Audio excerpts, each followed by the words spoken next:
तरुणी प्रभुता गिरे श्याल को बुद्धिदायक कन्या विक्रय लो। आजकल विवाह नहीं होते, शादियां नहीं होती, सौदे होते हैं, सौदे। और एक ब्याह, इनमें अंतर क्या जानते हैं? विवाह हम उसे कहते हैं जहां संबंध जुड़ने के बाद में वाह वाह होती है। वाह क्या ससुराल मिली है, वाह क्या जोड़ी मिली है, वाह क्या समधी मिले हैं। जहां वाह वाह होती है वहां विवाह। और ब्याह कहाँ होता है? जहां बेटी वाला दे नहीं पाता है और बेटा वाला लिए बिना मानता नहीं है। नहीं इतना तय हुआ था, इतना पहले चाहिए, धड़ जाओ और मर जाओ। तो बेचारा बेटी वाला देता तो है, चाहे जैसे देगा, देता तो है, लेकिन आह करके देता है। आह निकलती है तो वो विवाह नहीं रहता, वो ब्याह हो जाता है। और जहां ब्याह होता है फिर वहां क्या होता है? फिर वहां दंपति नाम च कलकनम, आए दिन कलह क्लेश होती रहती है परिवार में।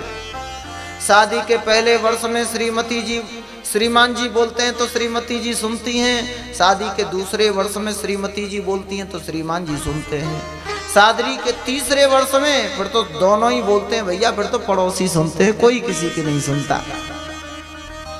हाँ, शादी के पहले वर्ष में श्रीमती जी चंद्रमुखी दिखाई देती हैं। दूसरा साल आवे तो फिर वो चंद्रमुखी से सूर्यमुखी हो जाती हैं। और तीसरा साल आते आते पूरा ज्वालामुखी का रूप हो जाता है। बोल गोविंद भगवान की जय। दंपति नाम च कलकनम। विद्यार्थी स्कूल में गया, मास्टर साहब ने पूछा क्यों रे इतनी देरी से क्यों आया? विद्यार्थी बोला सर मम्मी पापा में झगड़ा हो रहा था। अरे झगड़ा हो रहा था तो तुझे क्या लेना देना था, तू तो अपने टाइम से आता। बोले सर क्या बताऊं, एक जूता मम्मी के हाथ में था, दूसरा पापा जी के हाथ में था। ये हालतें हो रही हैं घरों की। शादी क्या है? बिजली के दो तार। ये विवाह क्या है? बिजली के दो तार है, अगर ठीक जुड़ गए तो उजाला ही उजाला, और नेक भी गलत जुड़ गए फिर तो बड़ा बड़े ही बड़ा बड़े। भैया बोल गोविंद भगवान की।